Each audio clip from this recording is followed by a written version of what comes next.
morning po sa ating lahat. May pasok na bukas. Talagang tapos na ang maliligayang araw natin sa ating farming activities. Puro light activities na lang, kakain, painom, no? Hindi na rin natin sila gaano mahaharap. Pero at least, tara, tingnan natin sila. Ayan, available quail eggs. 2 pesos each, minimum 50 pieces. Alright, no? So, tara po, dito tayo sa kabila, no? So all in all, okay pa naman po yung mga alaga natin dito nung nagdaang mga araw na nag-uulan.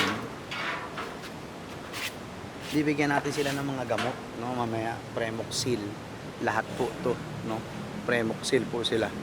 Ayan, lalagyan natin ng Premoxil yung mga inuminan natin dyan. Pati itong mga nandirito na mga oriental sweaters natin, si Golden Boy, at saka si Asil Boston. Tsaka itong wild chicken natin, no, na pinaalaga po sa atin na school head po natin. Ayan, ang ganda, maganda to, no, naglulugon kasi pag to natapos ang lugon, sigurado solid tong manok na to, no. Okay, so isi-secure natin yan mabuti, lalo yung tali, no, mahirap yan kapag nakawala. Okay, ito hindi natin siya selection pero inilagay na natin dito at nakikipag-away na po dito sa mga malalaki. Nakikipag-away na dyan. So yan, meron tayong 8 na oriental sweaters na piling-piling, no? Yan, ayan sila. 9 po yan pero kinuha ni Boston yung isa. Ayan, ang ganda nitong hiraw. Pati ito, ganda. Right, ayan, may mga lalaki pa tayo nakawala ng mga oriental sweater.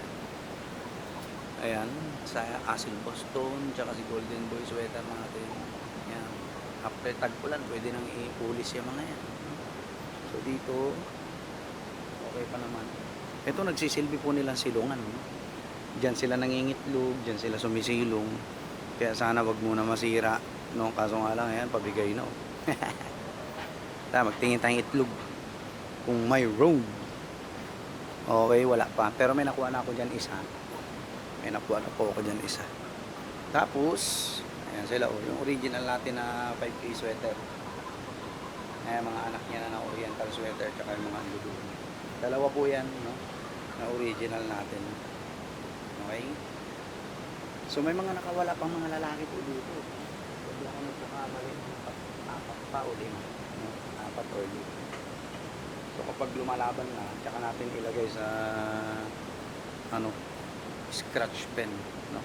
So yan, mga 7 to 8 eggs na nakukuha namin ni mama araw-araw.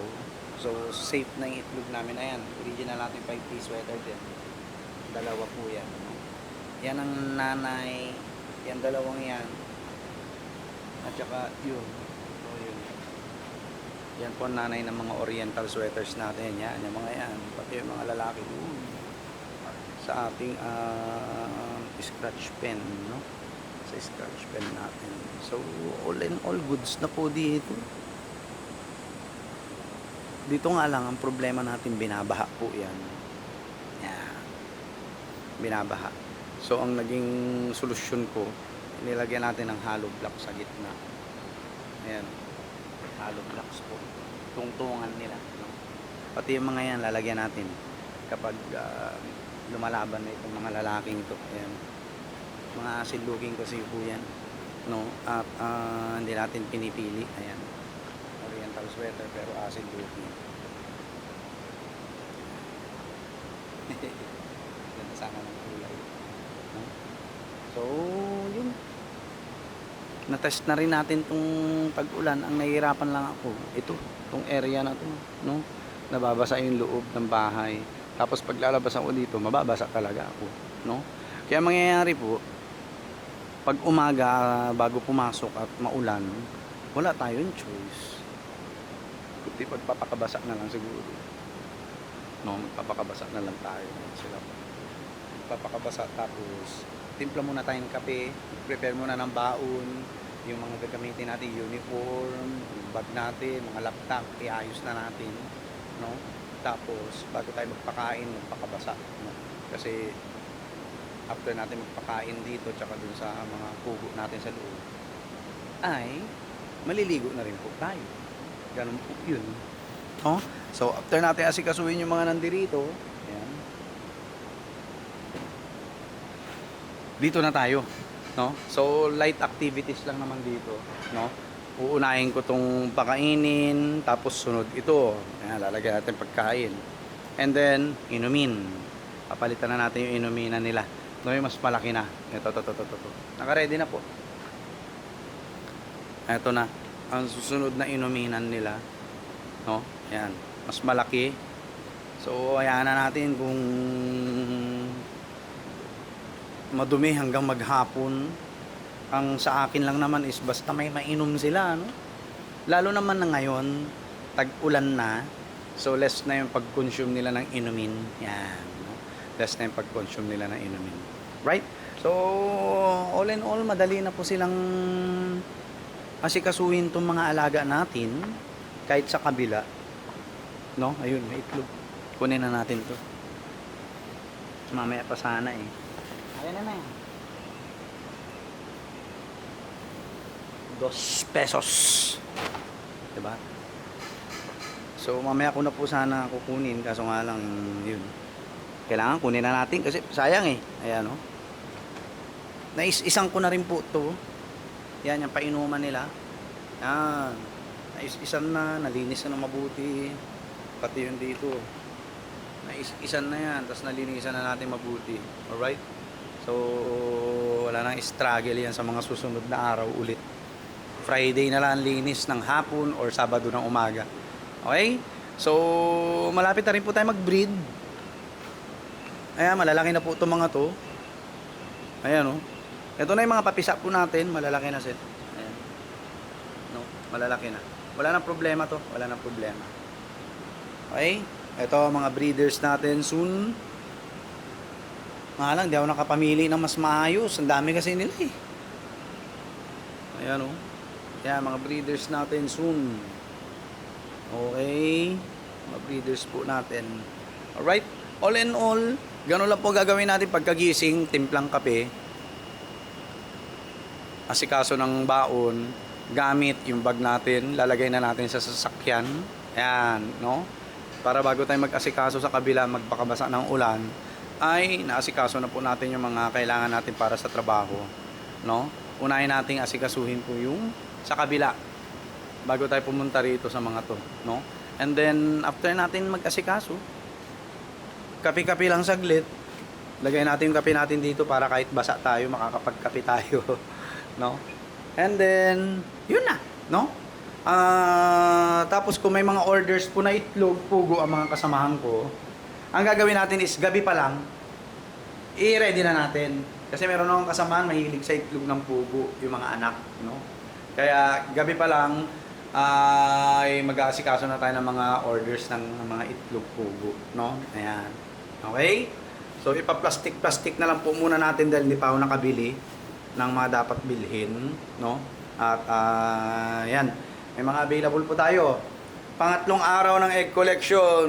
Ito po yung collection natin ngayon, no? Umaga. Mamayang hapon marami yan. Ayan, no? So, fresh na fresh po yan. Hindi naiinitan, hindi nababasa. Dahil madalas nakabukas ang ating aircon. Ayan, oh.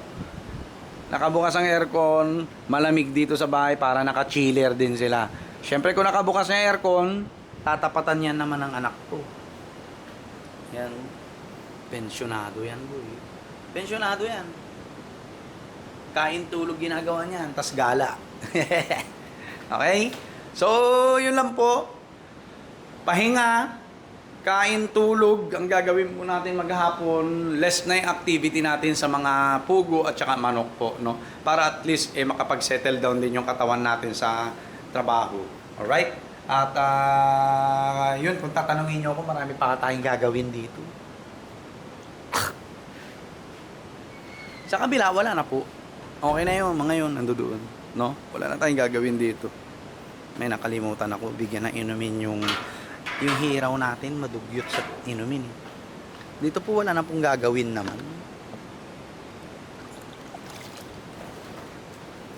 Wala na pong gaano gagawin dito.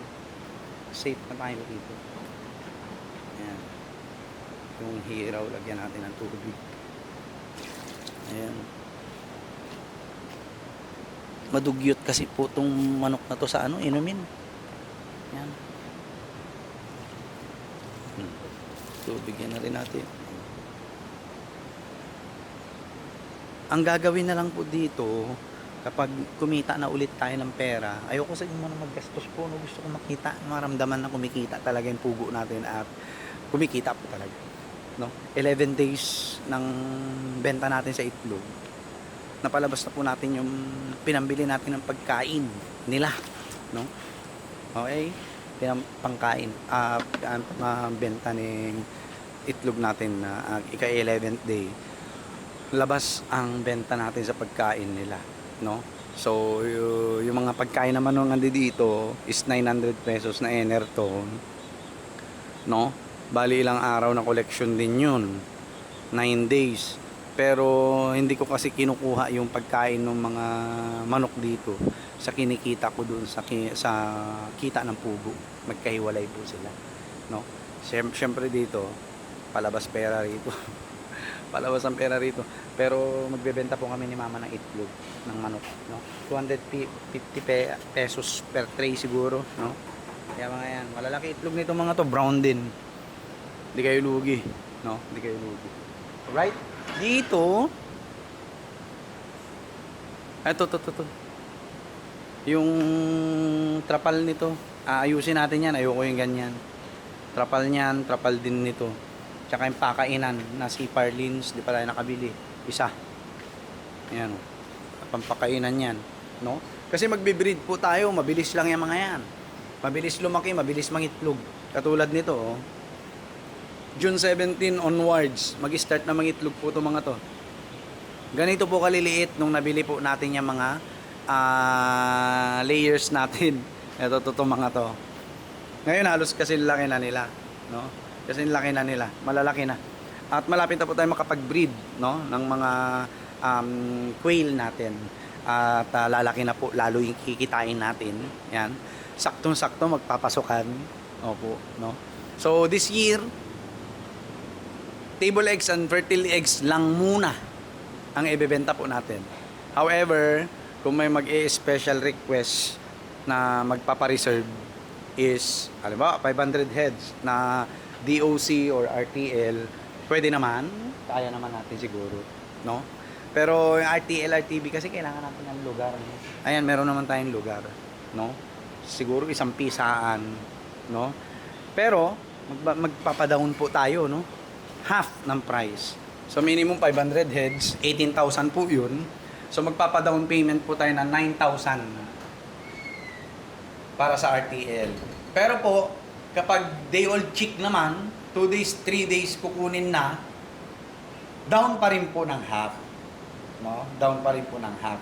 Then, pagkakuha po ng DOC at saka RTL, RTB, tsaka na lang po babayaran ulit yung remaining balance po. No? So, gano'n lang po. Focus tayo sa breeding at pag-iipon ng breeding stocks at saka laying stocks. Then, after nyan, no, safe na yung population natin ng mga breeders at saka layers, no? So, pwede nyo na akong kontakin or magpo-post na lang po tayo regarding sa reservation ng DOC at saka RTL, RTB. Pero malamang sa malamang po, day old chick po ang ibebenta natin. Mahihirapan po ako kapag RTL, RTB. Dahil wala tayong kulungan. Ayan, wala tayong kulungan at saka hindi natin gaanong maaasikaso. At malaki gastos nun, no? So day old chick lang, 2 days maximum na nandito ang ating mga itlog, mga sisiw bago kunin is okay. Pero pag 3 days, 4 days, madadagdagan na po ang presyo nun, ha? Madadagdagan ang presyo, no? Nasa usapan naman yan kapag nag-message kayo sa akin. Alright, so yun lang po. God bless po sa ating lahat. Pahinga, kain, tulog.